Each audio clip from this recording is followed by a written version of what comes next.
ជំរាបសួរពុកម៉ែបងប្អូនទាំងអស់គ្នាចាជួបជាមួយនឹងខ្ញុំទៀតហើយចាថ្ងៃនេះនាងខ្ញុំបានជិះម៉ូតូទៅមើលស្រែហើយនៅម្ដុំនេះគឺបងប្អូនគាត់បានប្រមូលផលប្រហែលជាមួយសប្តាហ៍ណាបងប្អូនហើយយើង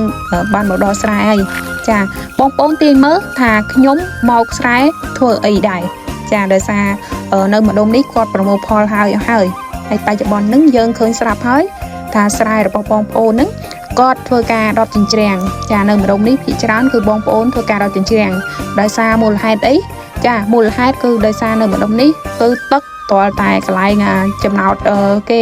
បូមទឹកហ្នឹងគេបូមមកទឹកបានចូលស្រែបងប្អូនទាំងអស់ហ្មងមិនមែនយើងប្រើម៉ាស៊ីនបូមស្រែនីមួយៗណាបងប្អូនអរគ្នាដូច្នេះនៅម្ដុំនេះពេលដែលគាត់សម្រាប់ចិត្តថ្ងៃព្រុសស្រូវឬក៏ពេលដែលគាត់សម្រាប់ចិត្តដុតចិញ្ច្រាំងឬទុកហ្នឹងគឺគាត់ធ្វើព្រមគ្នាដោយសារផ្លូវទឹកហ្នឹងវាមកតែមួយបងប្អូនចាហើយបញ្ហាដែលខ្ញុំចង់និយាយថ្ងៃនេះទី1គឺយើងគួរតែទុកឬក៏ដុតចិញ្ច្រាំងចាព្រោះបញ្ហានេះមានបងប្អូនជាច្រើនគាត់ចំទាស់ថាគួរតែដុតចិញ្ច្រាំង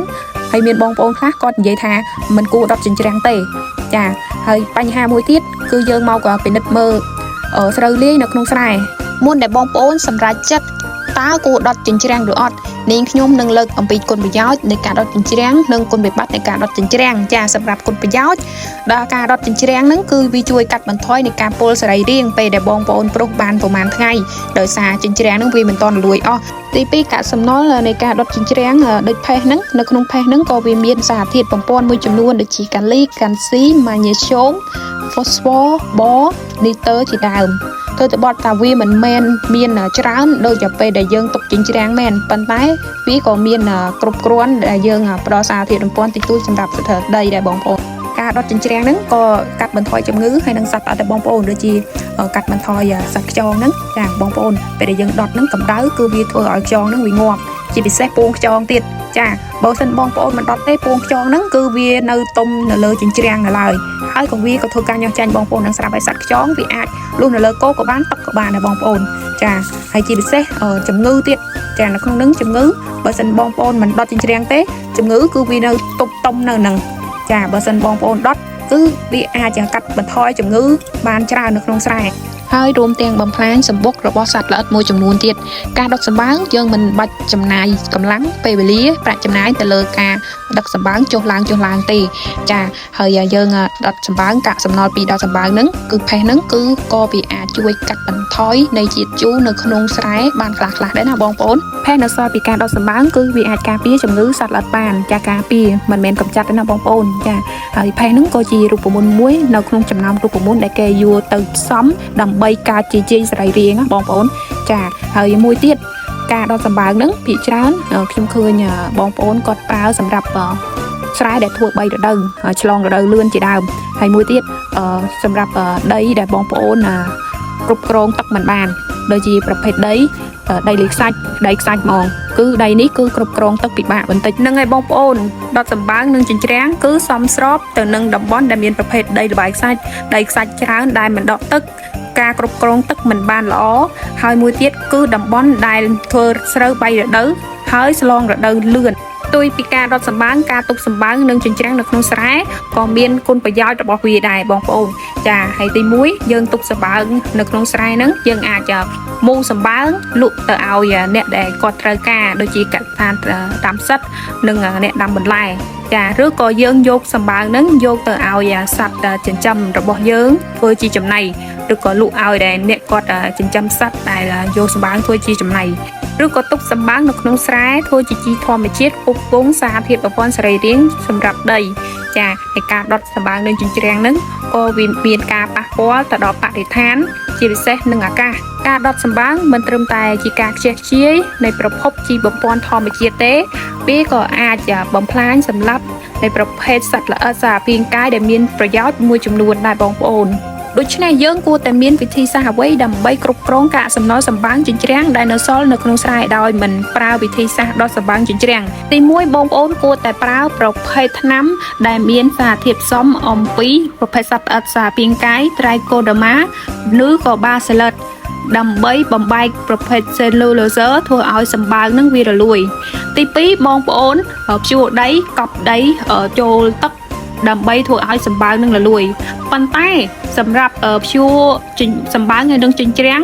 កប់ដីហ្នឹងគឺវាមានការប៉ះពាល់បើសិនបងប្អូនមិនគ្រប់គ្រងទឹកឲ្យបានល្អបើសិនបងប្អូនធ្វើស្រែស្រងរដូវលឿនគឺបញ្ហានេះគឺយើងមិនអាចដោះស្រាយបានទេអាចនឹងរដូវក្រោយនឹងមានការប៉ះពាល់ដោយការ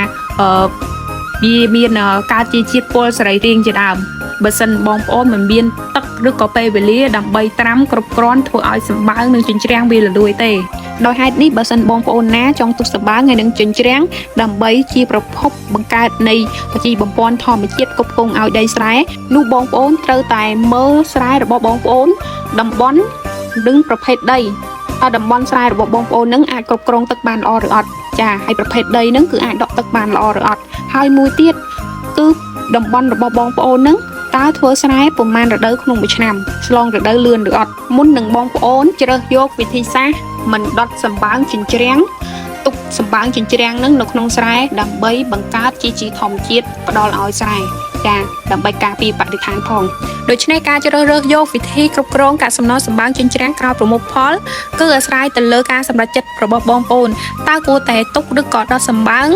ឬក៏បងប្អូនដុតមួយរដូវទុកមួយរដូវវាអាស្រ័យទៅការសម្រេចចិត្តរបស់បងប្អូនដើម្បីសមស្របទៅនឹងបរិស្ថានតំបន់ធ្វើស្រែរបស់បងប្អូនចាពីព្រោះ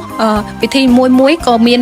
គុណប្រយោជន៍ខុសៗគ្នាហើយដើម្បីធ្វើឲ្យសម្បើងរលួយហ្នឹងគឺខាងក្រុមហ៊ុនគឺមានផលិតផលលោកក៏វេអឺតចាគឺក្នុងហ្នឹងគឺមាន Trichoderma បូកជាមួយ Bacillus តែម្ដងគឺធ្វើឲ្យសម្បើងចិញ្ច្រាំងហ្នឹងវារលួយមិនត្រឹមប៉ុណ្្នឹងទេគឺជួយឲ្យក្របស្រូវលាយក្របស្រូវដុកកតុយក្របស្រូវសង្ហែហ្នឹងគឺវារលួយតាមនឹងដែរបងប្អូនចាហើយយើងត្រាំចាប់ពី7ទៅដល់10ថ្ងៃហើយសម្រាប់បញ្ហាមួយទៀតដែលខ្ញុំចង់និយាយនៅក្នុងថ្ងៃនេះគឺការកម្ចាត់ស្រូវលាយស្រូវដុកកតុយស្រូវស្រងែនៅតំបន់នេះបងប្អូនឃើញថារដូវណាក៏មានស្រូវលាយដុះដែររដូវណាក៏បងប្អូនក៏ចុះទៅកាត់ស្រូវលាយដែរបងប្អូនចាប៉ុន្តែពេលដែលយើងពិនិត្យមើលក្របស្រូវនៅលើស្រែហ្នឹងវាអត់សូវមានដោយសារ